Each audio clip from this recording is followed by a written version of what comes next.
Essas 4 famílias estão se preparando para uma época, num futuro não tão distante, em que, segundo eles, água, comida e combustível serão escassos. Quando não tiver mais energia, essa poderá ser nossa fonte de alimento. Temos 3 fontes de água. Sem água potável, não sobreviveremos por muito tempo. Eles temem por um mundo onde o dinheiro não terá valor e onde não haverá leis. Não quero ser visto como uma presa. Cada uma dessas famílias prevê um terrível desastre que destruirá o mundo como o conhecemos. Elas tomaram medidas extremas para que, quando o fim do mundo chegar, estejam preparadas para sobreviver. Quero que os meus filhos se divirtam como toda criança deve se divertir.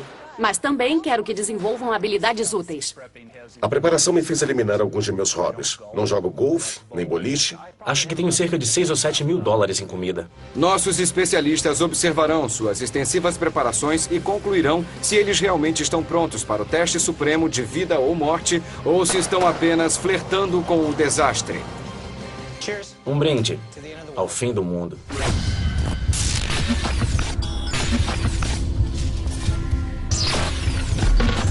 Preparados para o fim. Versão brasileira, Gemini Media. Dennis e Danielle McClung moram num subúrbio de Phoenix com seus 2 filhos. Ele é web designer e ela é enfermeira. Qual deles? Eles são uma típica família de classe média, exceto por um detalhe. Agora.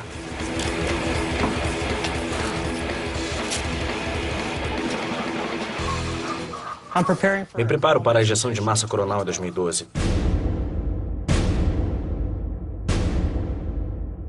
A preparação envolve tudo o que fazemos. Eu sei. Isso. A preparação definitivamente mudou nossas vidas. Dizem que estou obcecado, estudando, me preparando para o fim do mundo. Em 2012, a Terra será bombardeada por uma ejeção de massa coronal. Esse bombardeio destruirá a rede elétrica de nossa vizinhança e de todo o mundo. Teremos poucos dias de água potável, cerca de 1 semana de comida e em 30 dias, nossa vizinhança será um caos completo. A ejeção de massa coronal é uma erupção poderosa que escapa da atmosfera solar. Se essa massa de plasma alcançar a Terra, as consequências poderão ser catastróficas. Em 1859, uma ejeção gigante de massa coronal destruiu sistemas telegráficos do mundo inteiro. Tempestades menos severas ocorreram em 1921 e 1960, desordenando sinais de radiotransmissores de todo o mundo. Se essas massas de campos magnéticos nos alcançarem, poderão destruir toda a nossa rede elétrica que move a vida moderna em que vivemos hoje.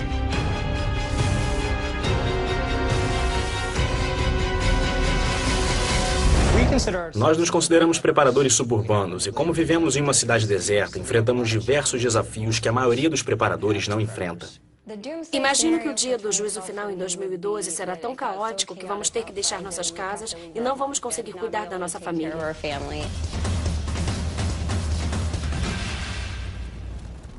Digamos que nossa família esteja sentada no sofá em uma noite qualquer de 2012 e uma ejeção de massa coronal nos atingir. A primeira coisa que vamos notar é que todas as luzes se apagarão e essa será nossa menor preocupação, já que teremos apenas mais alguns dias de água potável. A próxima coisa que se acabaria do mundo seria a comida, e então provavelmente 7 dias depois não teremos mais cuidados médicos modernos e depois disso pode ficar ainda pior. 140 fusões nucleares poderão ocorrer nos Estados Unidos. Em 2009, Dennis se mudou com sua família de um apartamento pequeno para uma casa dos sonhos no subúrbio. Um quarto para cada criança, uma cozinha moderna e o que é essencial no Arizona, uma piscina no quintal. Mas não para nadar. Nossa casa veio com uma piscina grande e comprida, e o que fizemos foi cercá-la e transformá-la numa poderosa estufa hidropônica, para que nossa família se tornasse o mais autossuficiente possível até 2012. Canela? Opa, desculpa, tá tudo bem. Criamos galinhas sobre o tanque. Elas nos fornecem ovos todos os dias e o excremento delas, ao cair dentro do tanque, serve de adubo para as plantas e para as algas, que em troca alimentam os peixes. A água dos peixes fornece nutriente para as plantas. Transformamos nossa piscina numa estufa urbana autossuficiente para nos preparar para a ejeção de massa coronal em 2012. Originalmente, nossa piscina era um retângulo de 5 metros de largura por 20 de comprimento, 3 metros de profundidade no fundo e 1,5 metro no raso. Portanto, são cerca de 50 metros quadrados e ali podemos criar milhares de tilápias. O que é incrível sobre elas é que podem gerar cerca de 1.200 alevinos por gestação e após 4 ou 6 semanas já estão prontas para reproduzir de novo. A criação cresce ostensivamente. A água das tilápias é carregada através de uma bomba que funciona com um mínimo de eletricidade, gerada por painéis solares. E então a própria gravidade a distribui para as plantas. O que fazemos é criar peixes e usamos essa água rica em nutrientes para cultivar produtos agrícolas. Nós temos repolho chinês, uva, amora silvestre, pimentão, cenoura, brócolis. Estamos tentando viver de forma autossuficiente para que possamos sobreviver a um apocalipse. O coração do sistema de produção de alimento de Dennis é uma planta milagrosa minúscula chamada lentilha d'água. Além de purificar a água, como possui as mesmas proteínas da soja, serve para alimentar os peixes, as galinhas, e eles já estão explorando maneiras de como, em último caso, poderão se alimentar dela. Pela maneira como engrossa e a quantidade que temos, poderíamos fazer uma batida com essa proteína. É uma boa ideia. Experimenta um pouco. Tá. Toma. Pronto. Tem gosto de alface. Tem gosto de alface? Caso a ejeção de massa coronal realmente ocorra, os aparelhos domésticos que funcionam através de eletricidade serão inúteis. Daniele utiliza o forno solar para tudo. Para fazer pão, secar tomates com o calor do sol e até desidratar lentilhas d'água para fazer sucos ricos em proteína.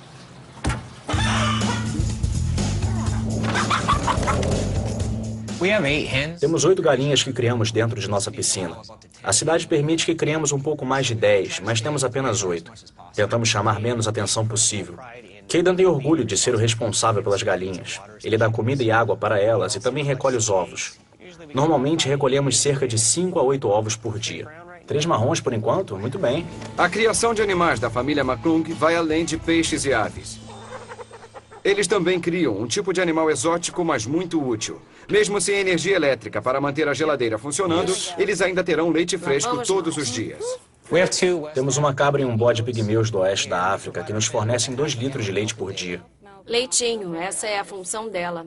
Meu filho Caden deu o nome de Honey para a fêmea e nossa filha deu o nome de Shutzi para o macho. Porque se dermos nomes para as nossas cabras, elas deixam de fazer parte do nosso estoque de alimento. Tá saindo leite? Tá. Em nossa cidade, só se pode criar cabras quando se tem um espaço de 352 metros quadrados, o que não temos. As crianças deram nome para as cabras e podemos ficar com elas. Vamos, Caden. Vem. Dennis acredita que o dinheiro não terá mais valor depois de 2012 e será essencial poder trocar suprimentos.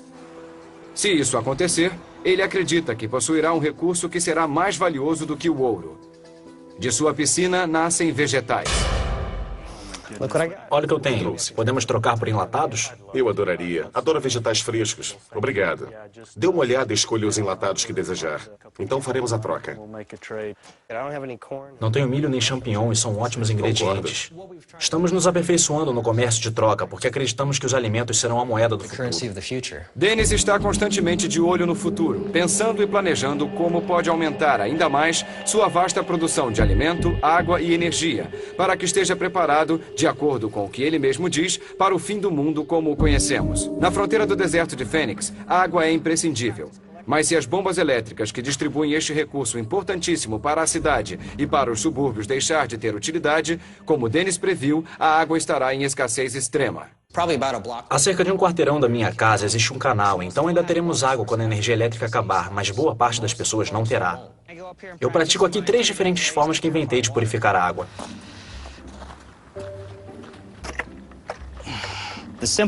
A forma mais simples e mais fácil é usando essas pastilhas purificadoras de água. Elas levam cerca de 10 minutos para purificar a água. São compostas por cloro, do mesmo tipo do alvejante. É só adicionar as pastilhas, sacudir e esperar 10 minutos, então cheire. Se ao cheirar a água estiver com odor de cloro, significa que é seguro ingeri-la. O método mais barato é encher garrafas PET com água e deixá-las ao sol durante 4 ou 5 horas. Ela logo estará boa para ser consumida. Outra forma de purificar a água é usando alvejante caseiro. Este recipiente de 4 litros pode purificar 11 litros de água. Adicione de 8 a 16 gotas de alvejante em 4 litros de água, espere 10 minutos ou mais, e então cheire a água e veja se está com odor de alvejante. A essa altura já é seguro beber a água. Agora, se a água estiver muito contaminada ou se estiver turva, seria bom também passá-la por um coador de café. Gosto de fazer coisas como jogar golfe, mas desde que me tornei um preparador, não tenho tido muito tempo. Sinto um pouco de falta do que chamamos de vida normal, mas entendo que é meu dever como pai poder alimentar os meus filhos não importa o que acontecer. O pior cenário que podemos encarar é o colapso da estrutura que sustenta a nossa sociedade. Eu vejo as coisas cada vez piores. Pessoas atirando umas nas outras, tumultos, roubos, anarquia pura. Então, para enfrentar tudo isso, temos que pensar um pouco diferente da maioria dos preparadores, porque queremos nos alimentar durante o máximo de tempo que tivermos, nos tornando verdadeiramente autossuficientes. Um brinde ao fim do mundo. Para sobreviverem aos anos de 2012 e 2013, Dennis e Danielle criaram um verdadeiro Éden em seu quintal. Mas como sobreviverão se algo imprevisto os forçar a deixarem sua casa e seguirem sozinhos pela estrada? Muito bem, quem é esse elefantinho? Não é mais seguro ficar aqui. E o que os especialistas pensam sobre suas chances de sobrevivência? Sou uma típica dona de casa do subúrbio de Phoenix, exceto por um detalhe. Estou me preparando para o fim do mundo. Olha só o que temos aqui. Legal. Dennis e Danielle temem que, se não houver mais energia elétrica no mundo devido à ejeção de massa coronal, as medidas de segurança da planta de energia nuclear da Redondeza possam falhar, entrando assim em fusão. E na preparação para o fim do mundo, como em qualquer circunstância, a prática leva à perfeição. Então eles praticam, praticam e praticam. Agora. O objetivo de Dennis é fazer com que vistam as roupas que os protegem contra ataques químicos, biológicos e nucleares em menos de 6 minutos. Uma família tem que saber usar essas roupas, e se não as tiverem, caso ocorra uma catástrofe nuclear, estarão sem sorte. Vou bater o recorde da mamãe. Acho que o Kaden vai ganhar da gente. Muito bem, pessoal, nós conseguimos. Legal, toca aqui. Kaden, você mandou bem, estou muito orgulhoso de você. Quando os parentes vêm visitar a família, eles dormem no que podemos considerar o quarto de hóspedes mais seguro de todo o Arizona. Decidimos transformar o quarto de hóspedes num espaço para guardar suprimentos de sobrevivência. Já recebemos muitos amigos e vizinhos que pensavam que essa era uma casa normal, até que entraram nesse quarto e mudaram um pouco de ideia. Nós mantemos as máscaras de gás em ordem. Esta é da minha filha Veda, esta é do meu filho Kaden, e esta é a minha máscara de gás e é do meu marido Dennis. Isso é um anticoagulante. Caso eu leve um tiro, minha esposa ou outra pessoa pode colocar um pouco em mim e isso me impediria de perder sangue. Isso aqui é um kit cirúrgico. Se eu precisar fazer alguma sutura ou uma pequena cirurgia, eu tenho essa possibilidade. Isso aqui é um toalete portátil. Se tivermos que usar o banheiro aqui, é só pegar uma sacola e deixá-la num lugar separado. Porque a falta de higiene pode ser um dos grandes vilões se alguma coisa der errado com a energia elétrica. Algumas famílias acampam para se divertir um pouco. Mas em um caso de emergência, Dennis acredita que terá que tirar sua família de sua casa em Phoenix o mais rápido possível e deve estar o mais preparado possível. Não há lugar para cachorros quentes e marshmallows na mochila de fuga de Dennis. Um kit de 72 horas ou uma mochila de fuga é basicamente tudo o que precisamos por 3 dias. Temos que pensar em cozinhar, em ter combustível, em navegar, em água e, sem dúvida, em higiene. É bom termos alguma forma de proteção. O kit de 72 horas pode causar a diferença entre a vida e a morte. Para nós, a preparação se tornou um compromisso familiar. Fazemos com que nossos filhos se acostumem a se preparar com a gente. Arrumamos as mochilas de fuga juntos. Meu filho tem um apito de sobrevivência preferido. Nós nos acostumamos com isso e as crianças não ficam assustadas. Tem que prender no queixo dela primeiro, querido. Quando o desastre acontecer, esse será o momento do pânico. Papai! Nesses momentos não raciocinamos direito, mas se estivermos acostumados com um plano, saberemos de forma mais clara o que fazer. Estamos sendo muito honestos com os nossos filhos. Elefante. Elefante. Elefante. Queremos que os nossos filhos tenham as mesmas habilidades que nós e os ensinamos sem assustá-los ou chocá-los. Quer carregar esse aqui? Que boazinha. Vamos lá, pessoal. Outra coisa que fazemos é arrumar as mochilas de fuga, partir e tentar ficar em algum lugar deserto durante alguns dias. Só para saber se temos o necessário para sobreviver. Não pensamos que somos uma família pessimista, não acho que vivemos com medo. O que fazemos é nos preparar para os acontecimentos de 2012 e 2013. Só não deixamos isso se tornar um fator crucial em nossas vidas. Avaliação dos especialistas. Dennis, como você previu, uma ejeção de massa coronal atingirá a Terra em 2012 ou 2013. Suas preparações de alimento e água foram audaciosamente planejadas e executadas de forma engenhosa e eficaz. Encontrou sabiamente formas de se defender de pequenas ameaças com suprimentos médicos e saneamento apropriado. Contudo, por não ter integrado seus vizinhos aos seus planos, seu abastecimento de comida pode se tornar um grande alvo. Nossos especialistas o aconselham a incluir seus vizinhos em seus planos e ajudá-los a desenvolver suas próprias ideias para aumentar suas chances de sobrevivência. Bom, não concordo muito com isso. Nossos vizinhos nos apoiam bastante. Muitas pessoas nos procuram esperando ajuda. E o que temos que fazer é ajudá-los a focar suas energias nisso. Precisamos trabalhar juntos, como uma comunidade, para enfrentarmos o ano de 2012. Avaliação dos preparadores. Mesmo discordando desta avaliação, logo em seguida Dennis se encontrou com alguns vizinhos, os convidou para visitar sua piscina e lhes ensinou algumas estratégias para se prepararem. Lisa Bedford e seu marido têm 2 meninas, um menino, um gato e um cachorro. Eles são uma típica família do subúrbio de Phoenix, exceto por um detalhe. Temo que o nosso país enfrente uma hiperinflação séria. Eles são preparadores.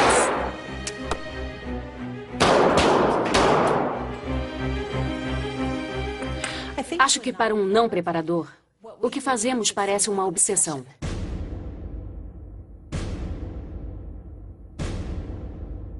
Mas eu não estou obcecado. Só estou me preparando para um colapso na economia mundial, que resultará em hiperinflação e preços altíssimos. Nossa família começou a se preparar há cerca de 3 anos. Começamos vendo amigos perdendo seus empregos, o preço da gasolina aumentando, o preço da energia elétrica aumentando. O preço dos elementos básicos para a sobrevivência estava disparando. Então começamos a nos dar conta de que isso poderia ser algo de extrema importância, que poderia fazer com que os dias mais prósperos de nosso país se acabassem. Então partimos dessa sensação destrutiva e começamos a agir. No começo, íamos aos mercados e comprávamos alimentos do dia a dia. Acho que já temos bastante sopa de tomate e sopa de macarrão com frango. Fiz algumas pesquisas e foi então que percebi que tinha que estocar alimentos como trigo e arroz e adicioná-los ao estoque de comida. Não deixe transbordar. Usamos garrafas de refrigerante há muito tempo. Este tipo de plástico foi oficialmente aprovado por uma agência governamental para estocar alimentos. Não sei como vão comer isso quando o mundo acabar. O mundo não vai acabar. Você age como se fosse acabar. Não vai. Envolvemos nossos filhos nas coisas que fazemos simplesmente para que não pareça estranho ou fora do comum. Se um dia eu gritar, peguem suas mochilas de fuga, crianças, vocês saberão o que fazer. As pessoas me chamam de preparadora suburbana, mas eu prefiro pensar que sou uma típica mãe dos subúrbios que está pensando no futuro. E eu gosto de saber que posso me preparar para o futuro um pouquinho a cada dia. O movimento de preparação está crescendo de forma exponencial. Lojas que vendiam apenas para restaurantes estão abrindo as portas para as pessoas que estão estocando alimentos. Hoje, Lisa vai fazer compras numa loja chamada Honeyville, que trabalha com alimentos liofilizados e desidratados em quantidades significativas. Há quantas pessoas em sua Somos família? 4. 2 crianças. Certo. No começo vendíamos para padarias, tortilherias, restaurantes e nos últimos anos tentamos chamar a atenção de outros clientes, conhecidos como preparadores. Tem estoque para 4 meses? Tenho. Ótimo. E o seu objetivo? Onde gostaria de chegar? Acho que provavelmente o prazo ideal mais longo seria 1 ano. As pessoas procuram por itens em grande volume, frutas desidratadas, vegetais, carne liofilizada, coisas que podem durar bastante tempo. Estamos falando de 10 a 15 anos na maioria dos produtos e podemos liofilizar quase tudo. Existem muitas pessoas com pressa para chegar a esse estágio da preparação porque acreditam que algo está por vir. Acho que a coisa mais louca que já vi foi um único homem encher um caminhão inteiro de trigo, o que seria um estoque de 20 mil quilos de trigo para uma única pessoa. Uma paleta deste tamanho alimentaria uma família de 4 pessoas por um ano, o que seria cerca de 1.200 calorias por dia. Isso não é muito, então 2 dessas seriam o suficiente para suprir as necessidades da sua família. Para muitas famílias que vivem em Phoenix, comida é o segundo mais importante recurso depois da água, que mesmo nas melhores épocas do ano pode ser considerado um suprimento escasso. Um desses galões por pessoa equivale a 1 mês e meio de água por pessoa, que é uma boa quantidade, além da água que já temos estocada em casa. Muitos preparadores acreditam que de 4 a 6 meses de água e comida estocada seria o abastecimento básico necessário para sobreviver a um grande desastre. Mas para alguns, encontrar outras opções de câmbio de moeda também tem sua importância. Eu me preparei para todo tipo de situação. Mas o maior desastre será a hiperinflação. Então o que fizemos foi investir em metais preciosos, materiais em prata e ouro. Ouvimos que comprar materiais em prata é uma boa forma de se garantir contra a inflação. 90% prata. As moedas americanas datadas Certo. de 1964 ou antes são 90% prata. Essa é a forma mais barata de se comprar prata. Hoje a prata está valendo $30 por onça. Estes rapazinhos aqui valem cerca de $5,30 cada. Isso aqui vale $3.000 em prata, ou você leva todos esses saquinhos e pode trocar 1, 2 ou 3 moedas por vez. Nossa, Esse saquinho contém 400 moedas de 25 centavos, que equivalem a $100. No valor do mercado atual, sairia por cerca de $2.150. ele custa 2.150? Isso. Eu realmente acredito que o valor do dólar vai cair. É, E se esse for o caso, essas moedas são a solução. é. Dá uma olhada nisso. Aqui tem $20. São 4 moedas de 25 centavos. Nossa. As mães do subúrbio não querem pensar no momento em que a vizinhança segura onde vivem não seja mais tão segura. Mas em tempos de hiperinflação, haverá pessoas desesperadas, muitas sem emprego. E os preços estarão tão altos que muitos não poderão fazer compras e até as vizinhanças mais seguras deixarão de ser seguras. Saímos com as crianças para tirar uma vez por mês ao ar livre. Se o tempo estiver bom, 2. Segure daquele jeito que o papai te ensinou. Muito bem, acertou bem no meio. Muito bom. Foi ótimo. Hoje em dia nos sentimos seguros em nossa vizinhança. Aponte naquela direção. Mas estamos preocupados caso a economia entre em colapso e realmente haja uma hiperinflação. Veremos muitas casas sendo invadidas. Pode haver um aumento da violência à medida que o desespero das pessoas for crescendo. Quero que os meus filhos se divirtam como toda criança deve se divertir. Mas também quero que desenvolvam habilidades úteis. Se tudo der errado, estarão prontos para manusear uma arma para caçar ou para se defenderem. Treinamento de autodefesa é crucial, mas em um mundo enlouquecido, os preparadores acreditam que aqueles que permanecerão escondidos e não forem vistos como alvos ricos em recursos sobreviverão. O que às vezes significa receber comida durante a noite. OPSEC é uma sigla para segurança operacional. É um termo militar americano que significa manter o bico fechado. Lábios frouxos, navios afundados. E quanto a nós não conversamos sobre o que fazemos. Não quero que minha casa e minha família sejam alvos de ninguém. Não quero que as pessoas, ao pensarem na próxima refeição, se deem conta de que, opa, a família Bedford tem comida. A verdade é que somos uma típica família comum, mais do que muitos pensam. Avaliação dos especialistas. Lisa, nossos especialistas acreditam que você já estocou alimento suficiente para enfrentar a instabilidade e debilidade que uma hiperinflação pode causar para um período de 4 a 6 meses e está trabalhando agressivamente para aumentar esse estoque para 1 ano. E o mais importante, você já começou a adquirir metais preciosos para se garantir contra esta preocupante inflação tão temida por sua família. Mas enquanto se concentra nos preparativos para uma hiperinflação, não está se preparando para outros desastres que sua comunidade possa enfrentar e não desenvolveu planos de evacuação adequados, esquecendo-se de escolher uma locação para se mudar caso sua casa esteja ameaçada. Seria muito difícil para nós decidir partir, dadas as dificuldades que temos em termos de geografia e clima. Vivemos cercados por quilômetros e quilômetros de deserto, sem muitas estradas para sair de Phoenix. Imagine 100.000 pessoas tentando sair daqui no verão. Armadilha mortal. Atualização dos preparados para o fim. Lisa optou por ignorar os conselhos de nossos especialistas. Ela acha que como Phoenix é cercada por quilômetros de deserto e existem apenas 3 ou 4 estradas interestaduais, planos adicionais de evacuação seriam inúteis. Deus nos abençoou com este dia lindo e agradecemos pela presença de nossos amigos e pela família Kobler. Amém. Vamos comer. David Kobler e Scott Hunt são melhores amigos e suas famílias são extremamente próximas. Bom apetite. Eles cozinham juntos, comem juntos e se preparam juntos. Eu me preparei para um colapso no sistema financeiro, acentuando os crimes, acentuando a fome, um momento em que ninguém mais respeitará leis e ordens. Isso vai acabar acontecendo. David é um preparador comprometido que vive na cidade rural da Carolina do Sul.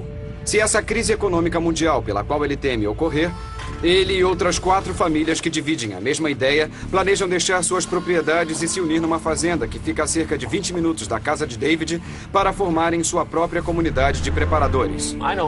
Não tenho medo de nada. Eu me preparo e, ao me preparar, me livro dos meus medos. O Scott é um cara fantástico. Deu uma pilha de lixo para ele e ele faz bom uso dela. Foi por isso que decidi me unir a ele e pôr minha vida nas suas mãos, e em troca, ele pôs a vida dele nas minhas. Oi, David. Você conseguiu. Oi, Scott. David é perito em tática. Por ser ex-militar, ele possui muitas habilidades nesta área. Sua arma está vazia, já pode recarregar. Sou da área da engenharia. Posso projetar qualquer dispositivo. Quando eu estava no Iraque, no começo da invasão, vi pessoas realmente famintas, brigando pelo meu lixo, pelas minhas sobras. David acredita que os supermercados americanos não terão mais estoque de alimento e as pessoas não poderão comprar comida, caso a economia entre em colapso. Então ele tomou algumas precauções para estar preparado para esse acontecimento. Acho que tenho cerca de 6 ou 7 mil dólares em comida. Não acho que eu seja um preparador exagerado. Levei 2 anos para chegar a essa quantidade. Comecei comprando enlatados em mercados pequenos. Qualquer tipo de comida, está dando certo desde então. Estou estocando alimentos com longa durabilidade, alimentos desidratados. Uma coisa importante que ninguém pode deixar de estocar é papel higiênico, que é usado por todas as pessoas no mundo. Nós estocamos papel higiênico para 2 anos. Mais papel higiênico. Essa foi uma ótima ideia. O abastecimento de comida do David é mais do que suficiente. Ele me motivou a acompanhá-lo. Nosso plano para armazenar comida por um longo período, no qual estamos trabalhando há muitos anos, é plantar nossa própria comida. Temos 5 diferentes tipos de horta. Podemos plantar qualquer vegetal.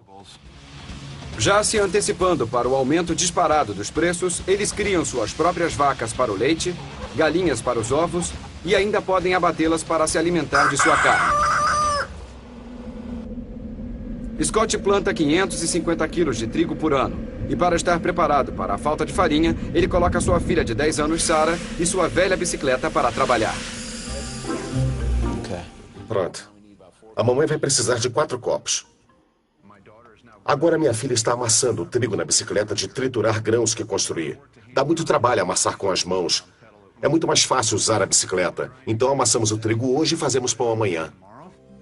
É claro que os preparadores não vivem apenas de pão. Então, com um ventilador, uma geladeira quebrada, bastante fita adesiva e um pouco de engenhosidade, Scott construiu uma geringonça de última geração para preparar comida para sobreviver. Carne seca. Pego um pouco de água quente da minha caldeira lá de fora e coloco a água a 82 graus de temperatura neste trocador de calor. O ventilador ventila através do trocador e o ar quente atravessa a nossa geladeira. Então, todo o ar quente ventila por aqui. Então, fechamos a porta, deixamos vazar um pouco de ar e em 4 horas teremos carne seca. Não fazemos isso por medo. É o nosso estilo de vida. Gostamos de saber que estaremos abastecidos por um ano. É uma segurança para os meus filhos. Um ser humano sobrevive apenas 1 semana sem água. Scott sabe que ter acesso à água é crucial para a sua sobrevivência. Temos 3 diferentes tipos de fonte de água e 5 maneiras de bombear a água da represa. Sem água potável, não sobreviveremos por muito tempo. Temos arietes hidráulicos para bombear a água da represa. E temos uma fonte. Este é o painel solar que usamos para bombear a água da fonte. E um poço perfurado, através do qual posso obter água por bombeamento manual. Então sei como tirar água do solo para minha família. Se nossa economia ruir por completo, o petróleo, a gasolina e a energia elétrica serão financeiramente inviáveis ou não estarão mais à nossa disposição. Scott e David estão se preparando para fazer uso de uma alternativa já conhecida, porém pouco comum, que eles aparentemente possuem em boa quantidade. Fazemos quase tudo o que podemos com madeira. Desde cozinhar, até aquecer nossa casa e aquecer nossa água. E até para abastecer sua caminhonete. Esse aqui é o meu capacitor de gás. O capacitor extrai o gás da madeira, então pegamos este gás e o ligamos diretamente ao motor. O gás atravessa pelo lado direito do motor, então eu o encaixo ao carburador e o carburador mistura o ar e o gás da madeira numa proporção equilibrada. E é basicamente isso, é muito simples. Este processo existe desde a Segunda Guerra Mundial. Maravilha, estamos funcionando através da madeira. Agora podemos ir. Poder sair para passear numa tarde de sol é prazeroso. Mas se o que tanto temem de fato ocorrer, esta caminhonete reformada de 1962 foi customizada para se conectar a um gerador de energia, podendo assim gerar energia para toda a propriedade. Este tamanho de madeira pesa cerca de 1,5 kg e pode gerar 1 kWh de energia. E com toda essa madeira, eu sinto que estaremos muito bem abastecidos nesse local.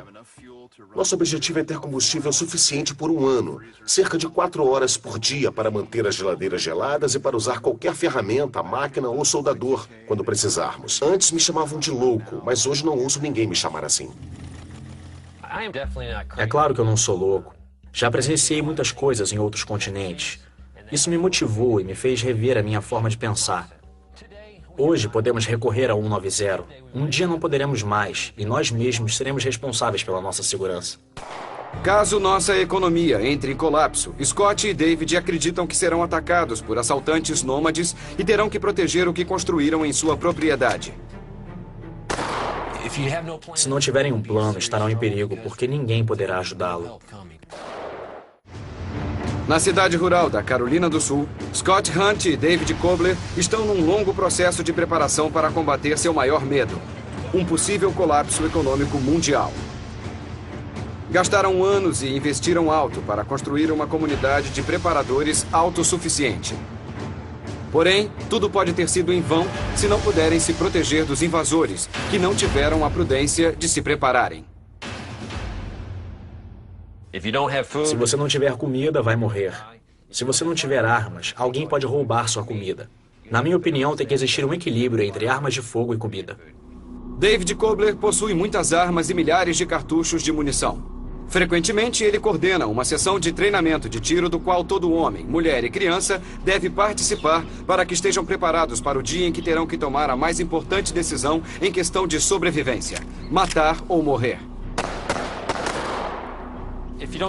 Esta é uma habilidade delicada que precisa ser trabalhada com frequência. Excelente, é isso aí. Perfeito. Puxe como fez da outra vez, vai ser mais fácil para você. Tem que se sentir confortável, esse é um gatilho de pressão. Relaxe e atire quando estiver pronta.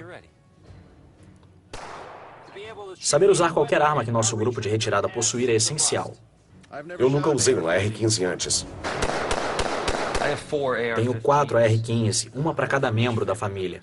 Essa arma é importante para mim porque ela serve como um efeito multiplicador em batalha. E um multiplicador o deixa mais forte do que realmente é. O medo não existe mais no meu vocabulário. O medo paralisa e o prende num único lugar. Maravilha! Muitas pessoas sem nada tentarão tomar o que é seu. E nós vamos nos defender até a morte, porque este é o sustento da nossa família.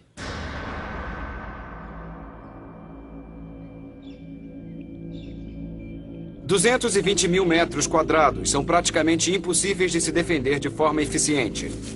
Para resolver isso, David formulou um plano e criou um pequeno perímetro de defesa.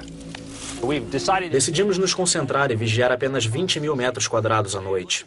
Hoje eu estou procurando lugares onde eu possa colocar esses fios que servem de alarme. E esses dispositivos possuem um efeito multiplicador, nos fazem sentir mais fortes e parecer mais fortes. Este é um pequeno córrego natural. Se alguém aparecer nesta área, tropeçará no dispositivo. E se for uma ameaça, poderemos lidar com ela. O treinamento de combate extensivo de David lhe ensinou que para estar em vantagem num conflito que envolva um grande número de invasores, ele precisa vê-los antes que eles o vejam. Colocamos um dispositivo no perímetro que nos permite capturar sons durante a noite e capturar imagens durante o dia. Assim poderemos saber se alguém se aproxima. Como pode ver, tem espaço para 2 pessoas atirarem se for necessário. Esse é um telefone que está conectado à nossa base por um fio. Portanto, é muito mais seguro. Nenhuma pessoa pode captar a transmissão, como é possível com rádios. Estamos vigiando nossa mais vital infraestrutura. Estamos vigiando nosso painel solar, estamos vigiando nossa fonte de água, então é importantíssimo manter essas áreas sob controle. Assim ninguém poderá mexer ou destruir nossa infraestrutura. Poderemos enfrentar 10 ou até mesmo 20 invasores. David gastou horas e horas criando e avaliando inúmeros planos para possíveis problemas. Se ele ou outros se separarem da propriedade, ele projetou um sistema de esconderijos que lhes permitirá sobreviver e lutar por dias. Esse é um esconderijo de sobrevivência que bolei. Eu agradeceria se não filmassem nada além da entrada, assim não saberão onde ele fica. Eu incluí diversas coisas, diversas ferramentas. Temos também comida de emergência, mais 10 enlatados de diferentes sabores. Isso manterá minha família viva por algumas semanas, sem problemas. É claro que eu não vivo com medo. O medo nos faz escolher as direções erradas. Mas estando preparado, eu sei que se acordar amanhã e não houver mais dinheiro devido ao colapso do sistema financeiro, para mim, vai ser como um dia qualquer. Eu iria lá fora, cuidaria das galinhas, cortaria algumas madeiras e a vida continuaria. Avaliação dos especialistas. David e Scott, seu maior medo foi constatado. O mundo poderá enfrentar um caos econômico jamais previsto. Suas preparações são impressionantes. Vocês desenvolveram inúmeras fontes de água fresca pelas redondezas, estocaram bastante comida para sobreviverem ao impacto econômico inicial, cultivaram plantações suficientes e estão criando animais para se tornarem autossuficientes por anos. Encontraram uma forma de suprir a necessidade de comunicação, combustível e saneamento, e possuem planos para se manterem seguros e habilitados para executá-los. Contudo, nossos especialistas acreditam que a propriedade de vocês possa estar em grande evidência e isso pode acabar atraindo pessoas de fora que talvez os enxerguem como alvos. Seria interessante explorarem formas de esconder melhor sua comunidade e aumentar seu número de integrantes. Eu não concordo com os especialistas. Nossa fazenda aparenta ser uma fazenda qualquer. Fizemos de tudo para nos manter mais fortes. Os dispositivos de efeito multiplicador estão escondidos. Portanto, qualquer pessoa que estiver caminhando pelas redondezas não saberia com o que estaria lidando. Atualização dos preparados para o fim. A família Kobler e a família Hunt não concordaram com a avaliação de nossos especialistas e não fizeram nenhuma alteração para evitar que sejam vistos como alvo. Peter Larson é um vendedor ambulante que mora numa bela casa nos subúrbios de Salt Lake City com sua esposa, filhos e netos.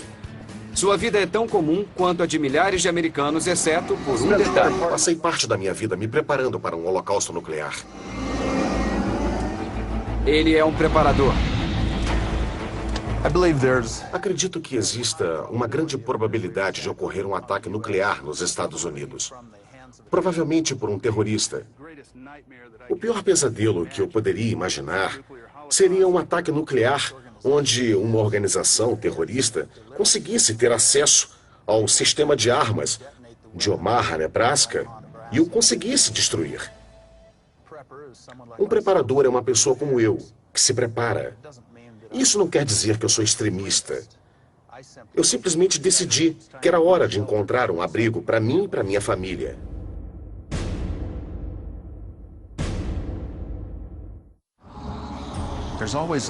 Eu sempre me pergunto se eu vou ter tempo ou não de chegar ao meu abrigo. Meu abrigo fica a 1 hora e 20 minutos daqui. Quando um ataque nuclear ocorrer, a primeira explosão será ao leste, levando em consideração a direção do vento. Portanto, eu terei 3 rotas. Muitos preparadores seguem a regra das 3 rotas. Peter possui 3 modos de transporte, utilizando 3 diferentes rotas de sua casa ao seu abrigo. Para se preparar para o pior dos cenários, Peter frequentemente deixa seu carro e caminha os últimos quilômetros até seu abrigo antibomba. A preparação me fez eliminar alguns de meus hobbies. Não jogo golfe, nem boliche. Não acompanho os esportes.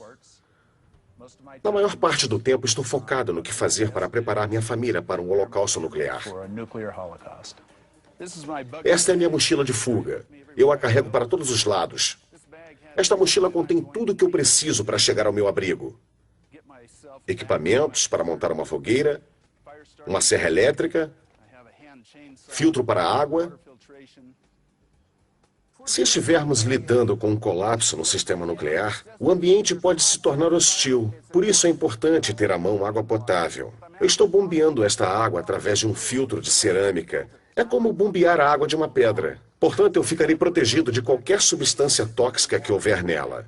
Tenho cerca de 4.000 litros de água estocada. Vai nos bastar por 2 meses. Até o final do verão já terei mais 4.000 litros, e isso somará mais 2 meses. Peter é meticuloso e persistente em seu plano. Ao longo de cada uma de suas possíveis rotas, ele escondeu alguns suprimentos. Este aqui está escondido na fazenda de um amigo a apenas alguns quilômetros do abrigo. A ideia de ter esconderijos foi para obter suprimentos de emergência, localizados ao longo do caminho entre a minha casa e o abrigo. Assim eu poderei me reabastecer com comida, água e outras necessidades. E também pode ser um lugar para passar a noite. Além de quente, estará seco e confortável. Vendedor bem-sucedido, Peter viaja sem parar. Quando ele chega a uma nova cidade, ele a examina através do sombrio ponto de vista da sobrevivência. Toda vez que eu passo um tempo numa área metropolitana, eu fico analisando qual seria a forma mais rápida de escapar dali. Porque eu enxergo a cidade como uma armadilha mortal. Neste mundo existem 3 tipos de pessoas: as ovelhas, os cães pastores e os lobos. Eu decidi há anos que eu não serei uma ovelha. Não vou fazer parte de um rebanho. Eu sou um cão pastor. Meu abrigo está localizado num contraforte, numa parte afastada da cidade. É quase um paraíso. E eu acredito que caso ocorra um holocausto nuclear, vai continuar sendo um paraíso. Este é o meu abrigo. Eu o projetei e estoquei especificamente para minha família. Sei que existem pessoas que olham e tentam imaginar por que estamos fazendo isso. Muitas pessoas possuem cabanas. A diferença é que a minha cabana é subterrânea. Este abrigo tem o formato de um tubo de 15 metros de comprimento e 3 metros de diâmetro. Sob o chão, temos comida, suprimentos médicos, água, roupas para toda a minha família por no mínimo 1 ano. Há cerca de 5 anos eu decidi que era hora de encontrar um abrigo para mim e para minha família. O que teremos para o jantar? Macarrão ensopado de queijo. Também usamos nosso abrigo como refúgio de final de semana. Então, este lugar se tornou nossa casa de campo, literalmente. É um lugar onde gostamos de ir. Caso ocorra um holocausto nuclear, é bom saber que teremos um lugar confortável, rodeado de beleza e serenidade. As preparações extremas de Peter para proteger sua família de um holocausto nuclear nunca terão fim. Ele está constantemente acrescentando comida e água ao estoque, praticando sua habilidade de sobrevivência e gastando cada vez mais dinheiro e tempo para fortalecer o abrigo. Quando a bomba estourar, estarei 6 metros abaixo da terra em meu abrigo com minha família, com a porta fechada, trancado neste local. Esta porta é capaz de suportar a pressão de um caminhão de lixo de 35.000 quilos. Isso me protegerá de qualquer coisa que possa acontecer. Peter está sempre pensando em novos riscos e perigos e possíveis medidas de defesa. Ainda existem cerca de 2.000 armas nucleares nas mãos de russos. Outro cheque. Tô tentando fazer um checkmate. Os chineses estão construindo seus próprios estoques nucleares. Os iranianos virão com tanta força quanto os coreanos. Há muitas ameaças neste mundo. Acho que acabou de perder o jogo, meu caro. Avaliação dos especialistas. Nossos especialistas afirmaram que seu abrigo subterrâneo está suficientemente reforçado para proteger você e mais 12 membros de sua família de um ataque nuclear que possa ocorrer a uma distância de 1 quilômetro. Possui comida suficiente para um período de 2 anos, possui habilidades de sobrevivência extensivamente treinadas para a autodefesa e seus planos de evacuação de emergência foram extremamente bem desenvolvidos. Porém, nossos especialistas calcularam que você não possui o estoque de água suficiente para assegurar sua sobrevivência. Faltam 6 meses. Ainda preciso de 11.000 litros de água. Vou cuidar disso. E seu emprego exige que viaje com frequência, quebrando a regra carnal de que você nunca deve se separar de sua família, deixando-os numa situação muito vulnerável. Estão absolutamente certos. Isso é uma coisa que me incomoda muito. E francamente está na hora de eu mudar de emprego. atualização dos preparados para o fim. Peter aceitou o conselho de nossos especialistas e começou a buscar e estocar mais água. Ele também está procurando um novo emprego que o mantenha mais perto de casa. A maioria dos cientistas, economistas e líderes militares acreditam que, num futuro próximo, a possibilidade de os eventos cataclísmicos apresentados neste programa ocorrerem ainda é remota. Contudo, atualmente, oficiais de governo recomendam um nível maior de preparação e consciência para superar possíveis imprevistos e desastres.